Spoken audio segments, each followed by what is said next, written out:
Good afternoon, all, and welcome to our WMG group colloquium talks. It is my pleasure today to introduce our distinguished speaker, Professor Tara Shankar DebRoy. Uh, Professor DebRoy is currently Professor of Material Science and Engineering at Pennsylvania State University. He is a journal editor, a YouTuber, and a former Fulbright Distinguished Chair holder.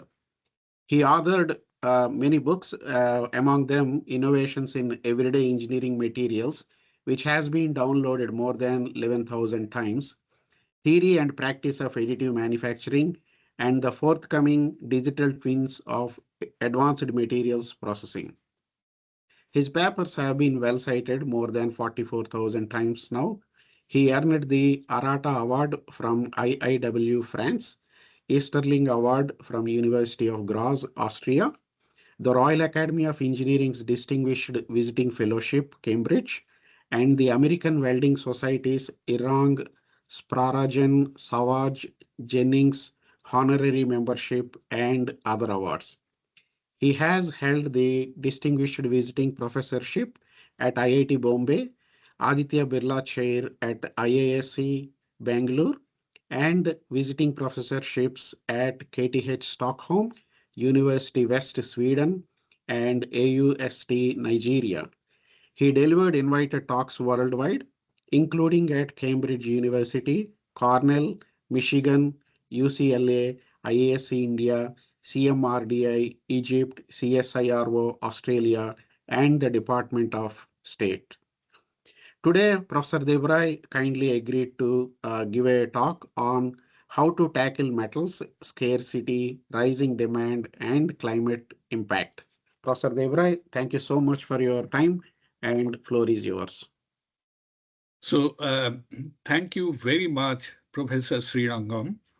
I really appreciate this opportunity to be with all of you this afternoon and morning here. And thank you very much also for your interest in metals. Metals are all around us. For example, we use about 2 billion tons of steel per year worldwide, and this is enough to build nearly 40,000 skyscrapers of the size of Empire State Building. So that's the magnitude of our dependence on just one of the metallic materials, steel. The phone in your hand, the car you drive, even the clean energy grid that we all want to build, they all depend on metals. They are the quiet enablers of our standard of living. So this presentation is based on a recent paper whose details are on the right side of my screen. And in that work, we describe a threefold challenge that all of us are facing. Threefold challenge to the supply chain of metallic materials. The growing scarcity of metals, the increasing demand fueled by increasing population and our green energy ambitions and all kinds of other things, and finally, manufacturing of metallic materials is devastatingly polluting. For example, if one makes about a ton of steel, one also discharges about 1.8 tons of CO2 in the environment. That's a greenhouse gas. And if you consider other elements like aluminum and so on, they also discharge toxic chemicals, toxic gases, like in case of aluminum, fluorine-containing gases. So I think there are triple challenges to the supply chain of metallic materials. And also, these issues are reshaping the global metals industry that supply the necessary material to maintain our standard of living. So over the next few minutes, I plan to walk through these challenges and then outline a 5-part strategy for building a metals future that is sustainable and secure. So we'll start by unpacking the 3 problems: the growing scarcity, the surging demand for metallic materials, and high emissions, particularly the emissions that make the climate problem worse, greenhouse gases.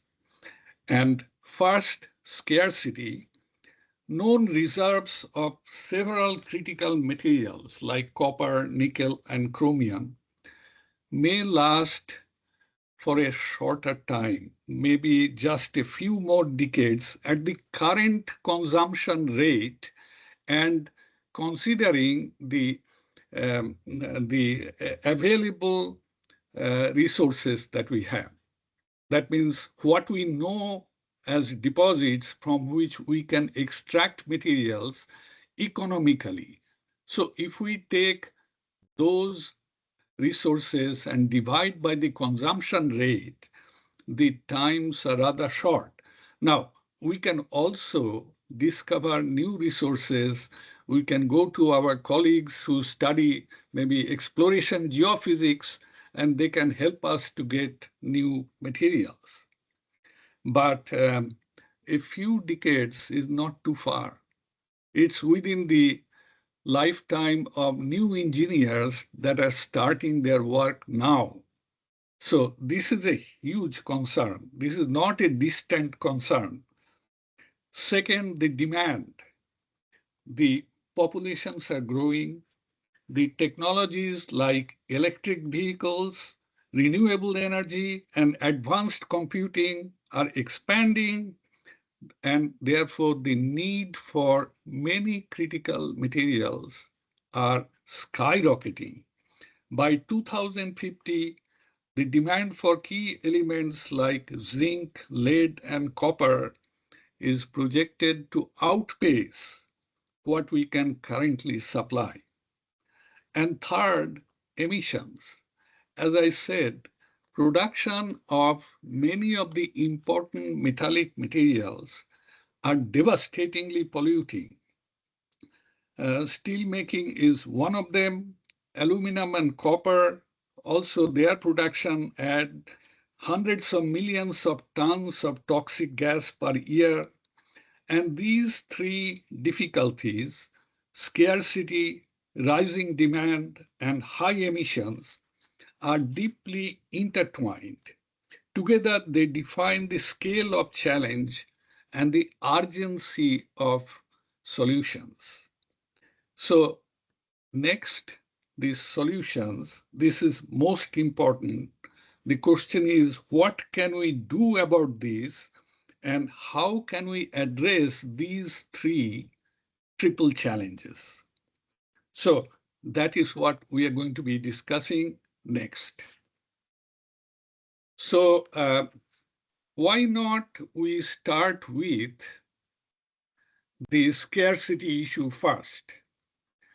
The figure that you see here comes directly from our paper, and it shows that the known reserves of essential materials like zinc, lead, and copper could be exhausted within just a few decades if we continue at today's rate of consumption.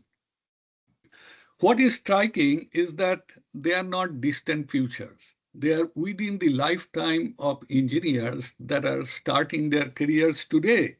So all of us would be affected by this problem. And what is not shown here is that the discovery of new minerals are slowing down. We are working with our friends in exploration geophysics community to get new resources, but they are limited. And the discoveries are not keeping pace with the increase in demand.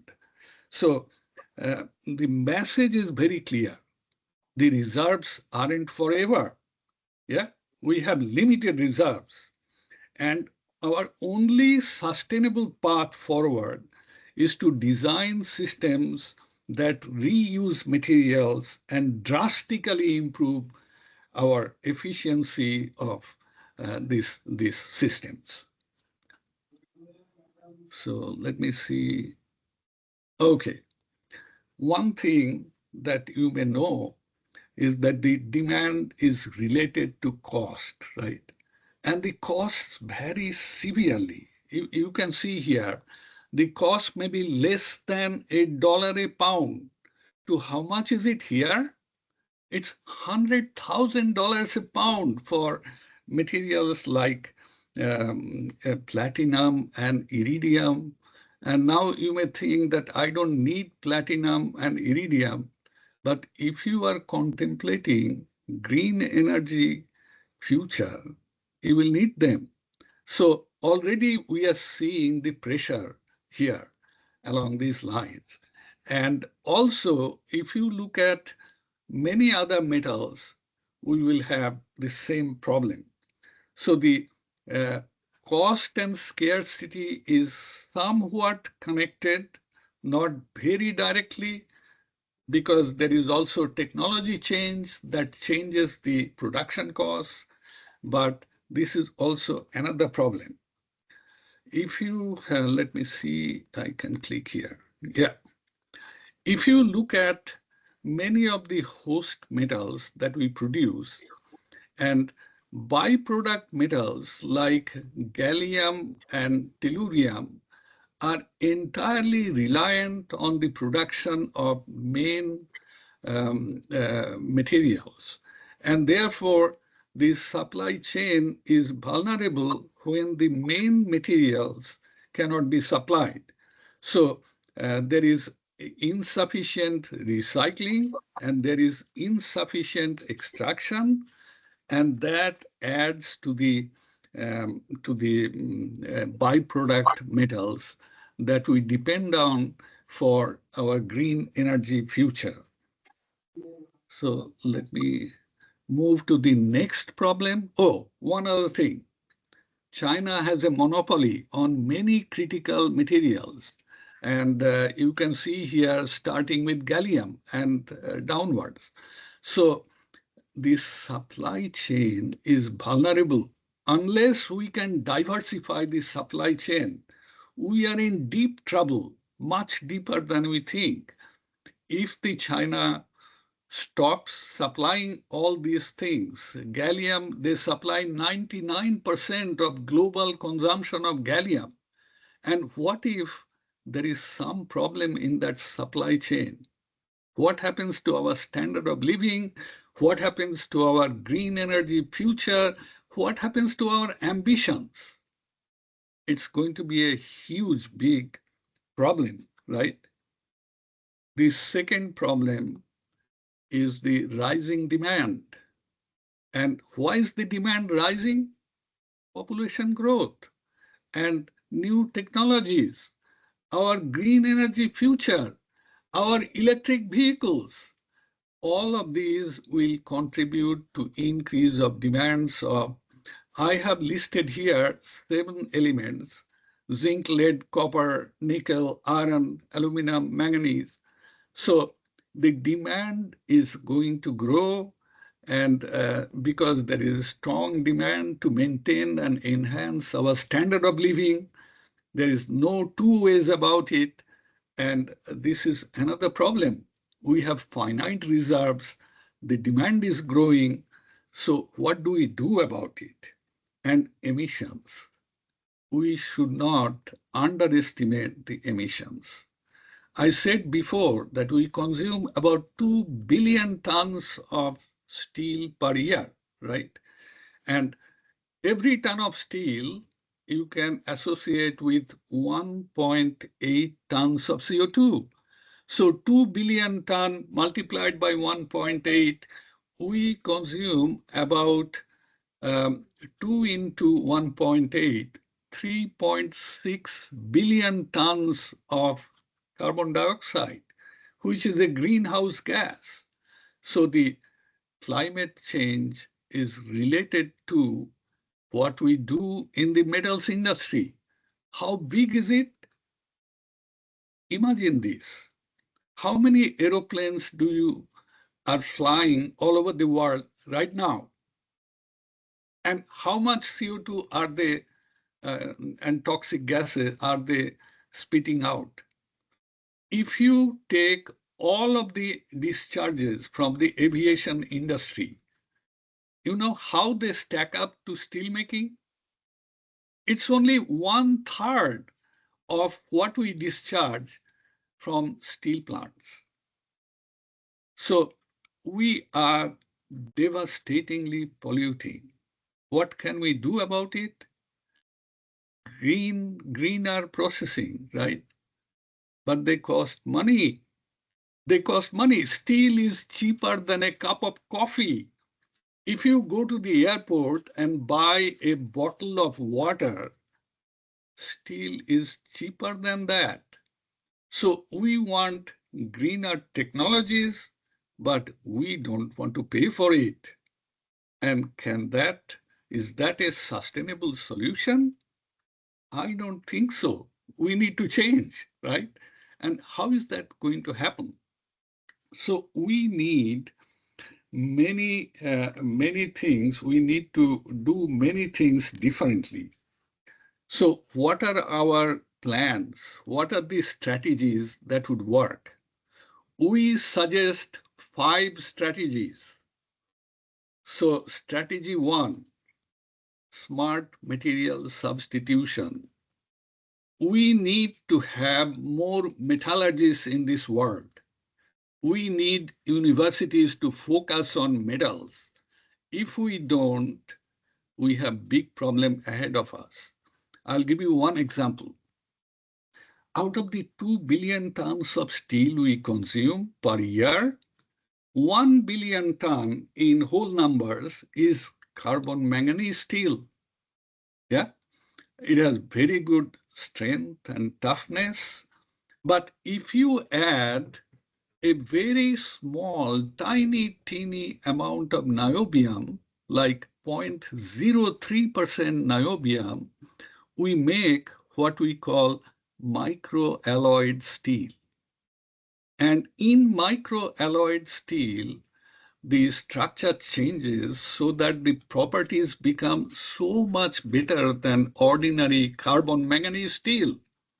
So the carbon manganese steel that is used for making infrastructure, yeah, if you substitute that carbon manganese steel with 0.03 weight% niobium containing microalloyed steel, you will use less steel. And what does that mean?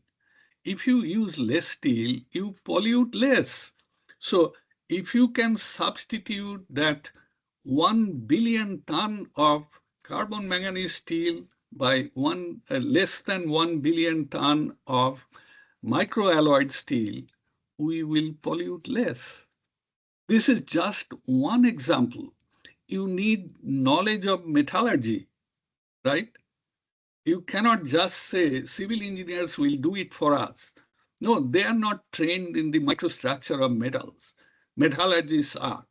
So if the universities emphasize on metallurgy rather than thinking that we need to do more research on other topics like two-dimensional materials, we are going to have problems.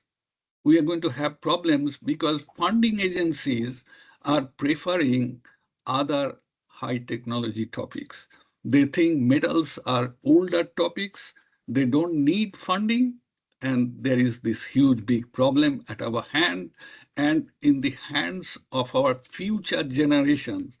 And indeed, the health of our planet depends on trying to train metallurgists. This is not the only example. Iron nitride magnets can replace rare earth magnets. Why is that necessary? Rare earths are the source of rare earths are China. And if they cut it off, your supply chain is vulnerable. And so if we can create substitutes, then I think there are all kinds of substitutes that trained metallurgists and materials professionals can think of, and that will help in a big way. Lithium batteries, right, can be substituted with research and further development with sodium-ion batteries.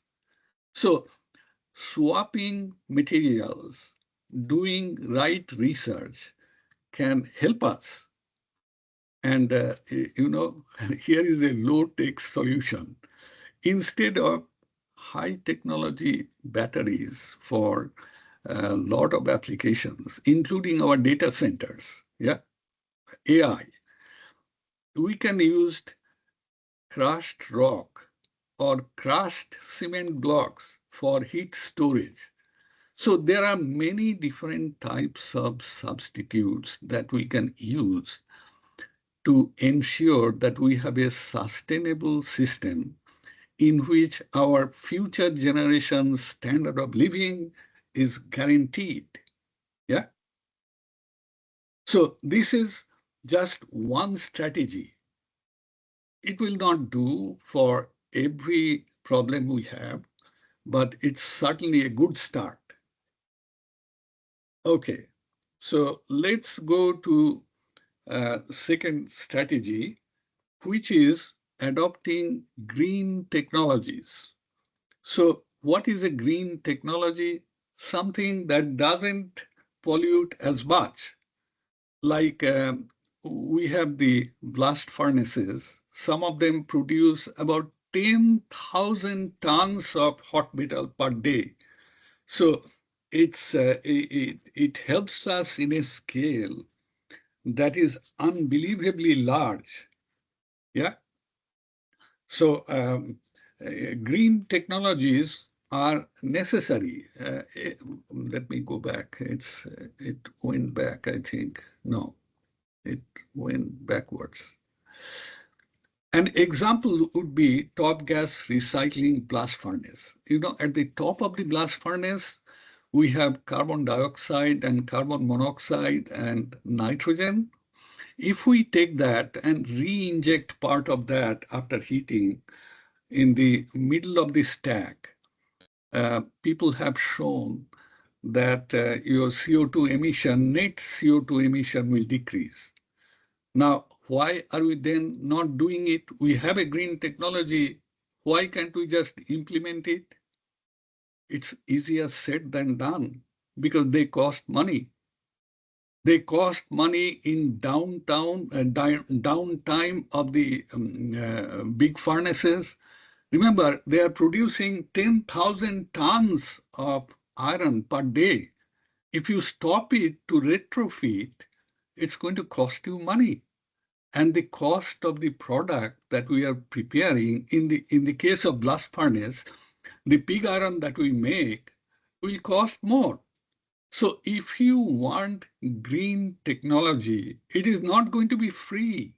It's high time we reconcile with that. And without some assistance in the form of maybe carbon tax or maybe community benefit tax or whatever, you will have a greener technology. And it's not limited only to iron and steel, although iron and steel industry is a major pollutant, right? It's polluting devastatingly. If you take copper, copper also produces sulfur-bearing gas. So it can cause acid rain and other problems. Other green technologies may be We lost the Sorry. Oh, that's okay. You're back. Yeah. So I'll pick up. The other green technology examples can be hydrometallurgical processes. We can use even microbes to do our work, and they can leach metals from the waste in some cases, not always. So adopting green technologies is a big step forward, except there is science may be ready, but we also have to think of economics. We also have to think of paying for the science. It's not going to be free. Steel is at a cost cheaper than coffee and cheaper than bottled water is not sustainable. All right. We need to pay for it. We need to enlist Generation Z and other influential groups so that they can change the status quo in economics and we can implement green technologies. Being ready from a scientific point of view is not enough. All right. Let me go to the next one. Next solution, our strategy 3, is going circular. So what does that mean? We need to design materials consciously for longevity, higher longevity of the products, so that we need less materials. Yeah, smart manufacturing. We waste less. We design materials with less amount of materials. Example may be 3D printing that minimizes waste only in some parts. 3D printing always does not minimize waste. It's important to say that. But in some cases they do, and there are plenty of examples in the literature as to how 3D printing can use a little bit of less materials. A little bit helps. Refurbishment programs. There are several programs, like if you buy Apple computers or Dell computers, they have a program now for refurbishment so that they will fix your computer. And if the companies like Dell and Apple are already showing that that approach works, then we need to adopt it in a bigger scale. Governments here also governments play a bigger role. European Union has a circular economy action plan, and eco-design directives are great examples. Setting standards for durability and repairability are necessary. And we also need to go further. Metals like nickel, cobalt, and rare earths have a low recycling rate. Urban mining, we think mining is digging a hole in the ground or digging a hole in your mountain. But we don't think of skyscrapers where, millions of people live in the world as a mine. And they do waste, they do throw away a lot of the elements that are really, really valuable. So if we combine smarter design, better recycling, and innovative manufacturing, we can build a truly circular economy and we can have a sustainable metals future. Yeah. All right. So let's go to another strategy, strategy 4, we call it. This is building resilient supply chains. So why do we need resilient supply chains? I showed you data from Statistica, right?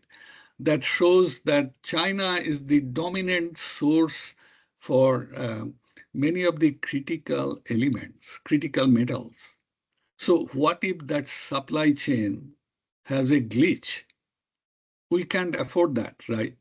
So we need to build a resilient supply chain. The idea is simple. The idea is that we need to ensure long-term access to important materials without disruption. So there are two well-known strategies. One is called strategic stockpiling, like US stockpiles 2 years supply of primary tin. Yeah, so tin is mandated by law to have a stockpile in the US. Also, United States has a national defense stockpile of critical metals, and they have invested about over $200 million since 2020 to strengthen the domestic rare earth production and refining. Similarly, European Raw Materials Alliance is working to secure critical materials for EU industries, European Union industries. But resilience also means responsibility. Many metals come from regions affected by conflict and poor labor practices. That is why conflict minerals regulation in the US and European Union require very serious consideration, and they require companies to trace sources of elements like tin, tungsten, tantalum, and gold. Beyond these national efforts, there are international initiatives, such as the Initiative for Responsible Mining Assurance and Extractive Industries Transparency Initiative, both aimed at improving the ethical, environmental, and governance standards in mining. However, most of these programs are voluntary.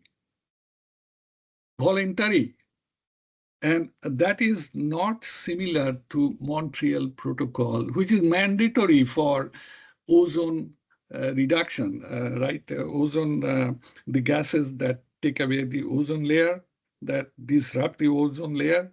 Montreal Protocol ensures compliance with their protocol. And we need something that has to go beyond voluntary, out of the goodness of heart efforts. We need to have binding protocols for ensuring that the supply chains are resilient so that we have a sustainable and long-term supply of critical materials. Most important, I was saying we need more metallurgists, right? We need more metallurgists who can help with swapping materials because they have the knowledge of structure properties and how to make them. That is just a start. The future of metals and mining industry come from one simple truth.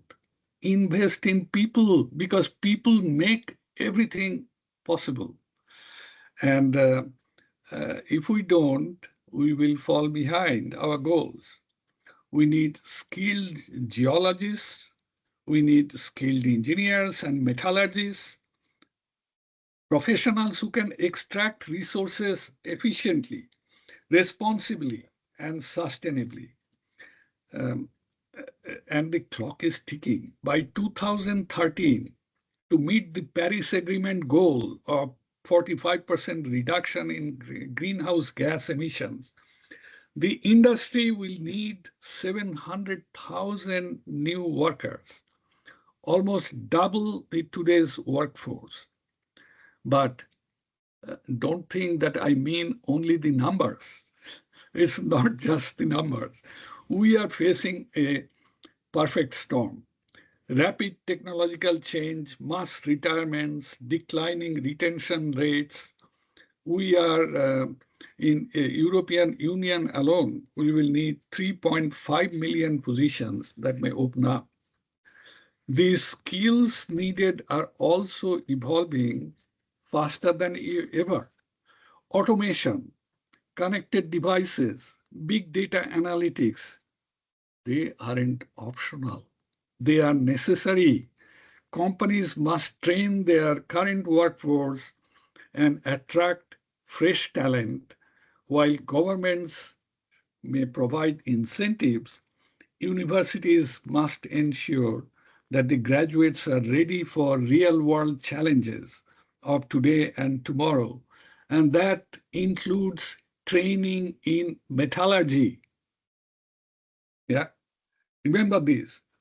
People are the resource that will unlock all other resources. Invest in them and your future will be bright. Ignore them and we will risk falling behind. It's that simple. So let me see. I probably have taken about half an hour. Do I have 5 more minutes? You have more minutes, yeah. Okay. So let's look at what we have been talking about. To tackle metal scarcity, rising demand, and greenhouse gas emissions, there are 5 key strategies that we are proposing.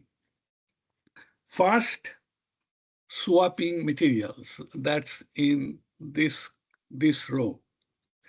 Swapping materials by substituting scarce metals, we reduce both resource pressure and emissions. It's effective, but it also requires knowledgeable people. You need people who are trained well in metallurgy, and without them, this cannot be achieved. It also requires significant research and significant training. So this is something that people must take seriously. If you think that our curriculum should be designed only for so-called advanced materials, and metals are, mature materials, they do not need so much research, you are going to pay a huge price because we are not educating public at large. We are not communicating with all the common people. So they have no knowledge that how critical metallurgists are for maintaining our standard of living. Ignore this task of educating the public, we risk the future generations' standard of living, we risk the health of our planet, and it's going to be irreversible. So investing in metallurgy is just a key beginning, but it is terribly important. Second thing is adopting green technologies. Science is there, but science doesn't always change the world unless we make it change the world. And what do I mean by that? To dramatically reduce emissions, we must change to greener technologies, and there is a cost associated with it. If you think that cost is high, think about the cost of the climate change. And there are many people who don't even know about those things. So the knowledge or lack of knowledge has a cost. And that is something we have to keep in mind. Third is going circular. Recycling and reusing metals can ease scarcity, right? And demand pressures. Emission benefits are indirect, but they are still meaningful. And therefore, if we cannot go circular in a meaningful way, in a mandatory way, not voluntary, we are going to pay a price. Fourth, diversifying supply chains. Do you want all rare earth elements, and all critical elements to come from one place, one country? Do you want that? And if not, we want to develop alternative pathways. We want to diversify the supply chain. If we fail to do that, if we depend too much on areas that are finite, that are small, then we are very vulnerable. But I know that this will require policy changes, and policy developments are slow, and success depends on socio-economic conditions. But think of the alternative, think of the cost, and this should motivate people to make changes, right? Um, Finally, don't forget the people. They make everything happen. So investing in people is an absolute necessity, especially in metals and minerals and mining fields. Metals are not old materials. They make our standard of living possible. They are the most important enablers of our modern society. And if we don't appreciate that, if we don't take steps to ensure sustainability, then we have difficulties. And let me finish by saying, how can we revitalize the metal supply chain? There are three critical problems, okay? Scarcity, rising demand, and climate impact of devastatingly polluting production units. And the time to act is now. We have run out of time by swapping smarter, growing to greener technologies, thinking circular, diversifying supply chains, and investing in people that we value.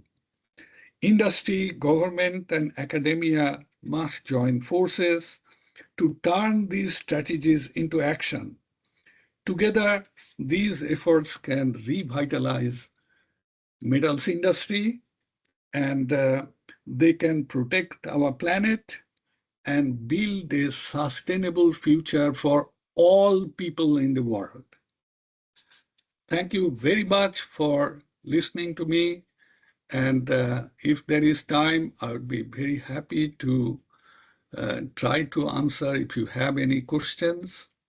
If you see in 1920s or 30s, when before this Hall Herald process, all that aluminum was very expensive because we couldn't come up with a process to produce aluminum cheaply, I mean, economical way, which Right. is like once the All Herald process came, aluminum price gone down so much and people started using even for domestic applications. But right now, what you are saying is, which completely looks like contrary to 1920s or 30s, where we are worrying now steel is being produced so cheap, cheaper than a water bottle or a coffee, coffee, and we wanted to increase the price of steel so that people use less, and then go for alternative processes even though it costs high. So how things changed within like 80 years or 100 years. That's what I feel like. So the three issues we are facing, one of them is we are polluting. Think of aluminum, because that's what one of the examples you gave, right? Yeah. Production of aluminum is also polluting, and it creates fluorine-containing gases. And you know what we call them? We call them forever gases. So what on earth is a forever gas? It's a gas, if you discharge in the environment, you cannot take back. The cost should not be measured only in dollars and cents. Yeah.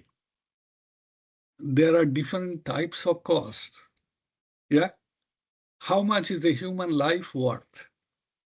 how much is a clean environment worth? How much is the future of our kids and grandkids worth? It's difficult for the economists to put a price tag on those. And those are the things that are affected by what we are doing. So, you know, those are important Yeah. things. Yes, yes. I think there are some questions in the chat, maybe. Uh, Yeah, there is a question. Hiran, you want to ask directly or shall I read it? Will 3D printing contribute to sustainability? In current scale and production capacity seem too limited compared to global manufacturing demand? That is the question. Let me make a comment. Yes and no. And what do I mean by that? How many commercial alloys do we have? Do you know that? About 6,500 or so. Yeah. Yeah. And how many of those are printable? Mm-hmm. There is such a thing called printability. There is weldability in metallurgical literature, but there is no word like printability. So out of those 6,500 alloys, only a handful that you can count in your fingers can be printed. Yeah. So the impact of 3D printing and additive manufacturing are limited. The impacts are limited, right? Because we print very little. We print things that are very important. Like in Alabama, there is a factory for creating GE's, General Electric's, fuel nozzles. General Electric is one of the major producers of aero engines that make our flying safer, right? And those, the fuel nozzle they produce 24 hours a day, every day of the year. And they can substitute 20 different parts that were assembled to make the fuel nozzle. Now they are produced in one step. Yeah. So the additive manufacturing is a growing technology. It is an emerging technology. It does not have that much of an influence to affect the entire field. We wrote a paper authored by people from industry, national labs, and universities, published in, I think, 2019 in Nature Materials, whose title is The Scientific, Technological, and Commercial Problems of Additive Manufacturing and Their Solutions. And we made it clear that the market share of those products are rather limited. They can grow in the future, but predicting is a difficult task. Predicting in the future is even more difficult. Thank you. Thank you. Excellent. Any further questions? Yeah, Ivan Loden. Hi, Ewan Lorden, Jaguar Land Rover. So first of all, thank you very much for that presentation. It was really informative and very well presented.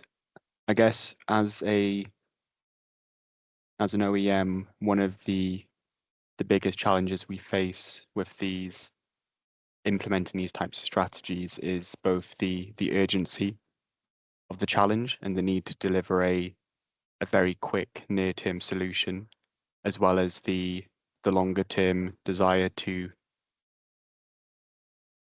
identify more resilient sources of these critical materials, which would imply drastic changes in our supply chains. So I guess considering both the need to rapidly discover and introduce new materials into an ecosystem that has existing constraints, what recommendations would you give to our academic peers on the call about addressing the individual aspects of that kind of holistic challenge? You point out the depth of the challenge and the urgency of the challenge very well. My hope is for the Generation Z. In our generation, I'm much older. I have had several decades in the university as my career. But, Generation Z, they are very skilled in communication. They are very skilled in developing popular opinions, and they are very skilled in communicating with powerful people. So I think we need help. We don't have a clear pathway unless we can mobilize Generation Z. I am hopeful that Generation Z will step up to the plate and they will do the needful. But that is still a hope. And many of the protocols and many of the international agreements that we talked about, my conviction is they cannot be voluntary. Voluntary compliances are not what I have in mind. It should be like Montreal Protocol that has effectively addressed the problem of ozone layer depletion. So I think we need Generation Z. We need binding agreements that are enforceable and that have grassroots support. And think of one thing. Can we afford not to do it? And that is, I think, the critical question. Yes, Rodolfo, please go ahead. Good afternoon, Prakash. Thanks for organizing this. And Professor DebRoy, thank you very much for this talk. I'm Rodolfo from the School of Engineering here at the University of Warwick. Just a provocative question, actually related to item number 4, building resilient and reliable supply chains. When you have mentioned particularly this strategy, and at some point in your presentation, you have also highlighted the fact that many of the metals nowadays being high demand in industry come from areas of poor working regulations and conflicts, wars, etc. I could not stop thinking about the pressing demand or the increased demands for cobalt, for which actually the large majority of its reserves lie in the Democratic Republic of Congo.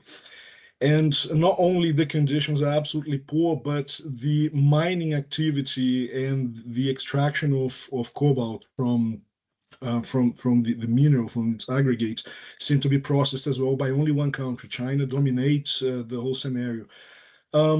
So my question here, and I understand it's purely provocative, is how to conciliate actually this pressure for establishing international resilient and reliable supply chains with these disputes for dominance, and especially when we have major players dealing the cards when it comes to such metals that are right now in very high demand. The world does not always run on direct principles. It runs on conscientious people coming to terms with difficult problems and doing so. Why I am hopeful that this can be done? Look at the Montreal Protocol. It's working. The ozone problem, I think, has been solved largely, and it's mandatory. Anyone that violates has a penalty, at least in paper.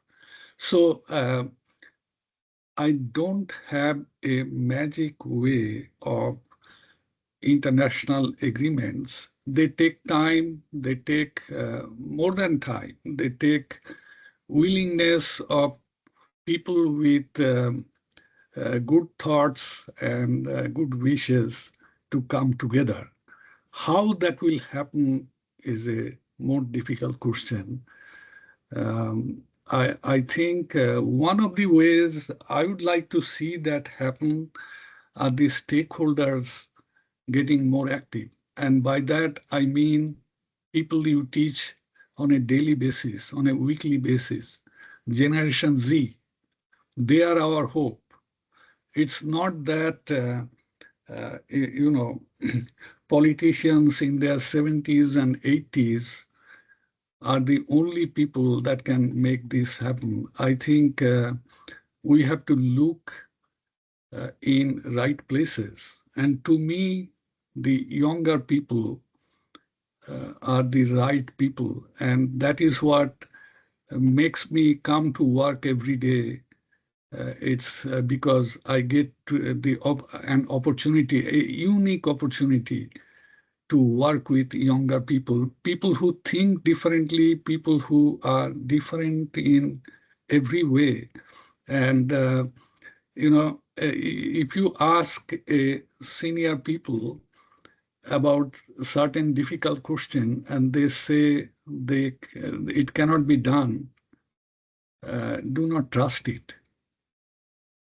My suggestion is don't trust the older people when they say it cannot be done.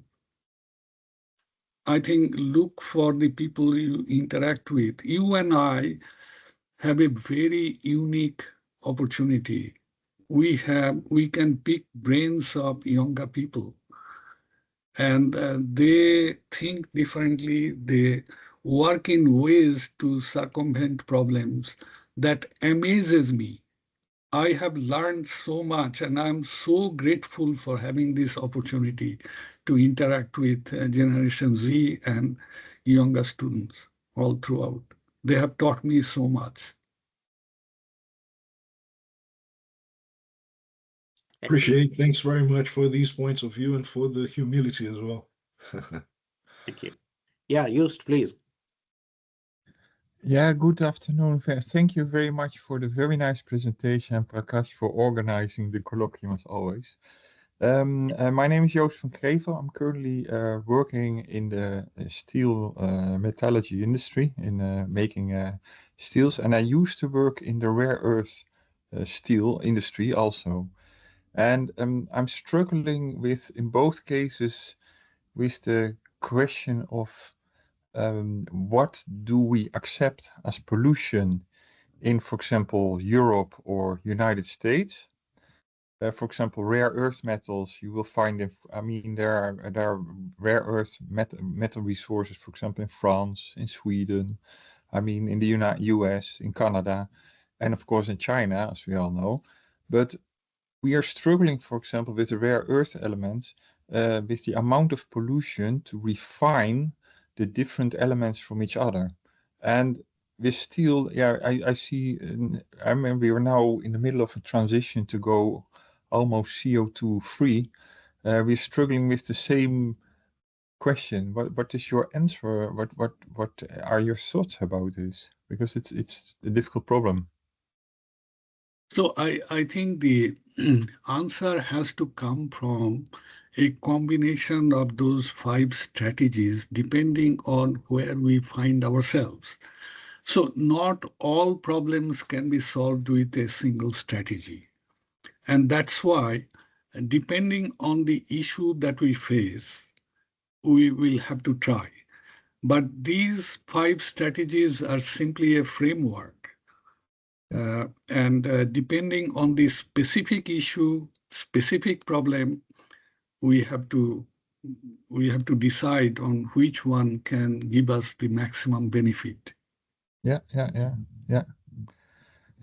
and it should be a better solution than now, for example, the rare earth. For example, Inner Mongolia, it's in North China, is completely polluted because of rare earth metal, the lighter rare earth metal extraction.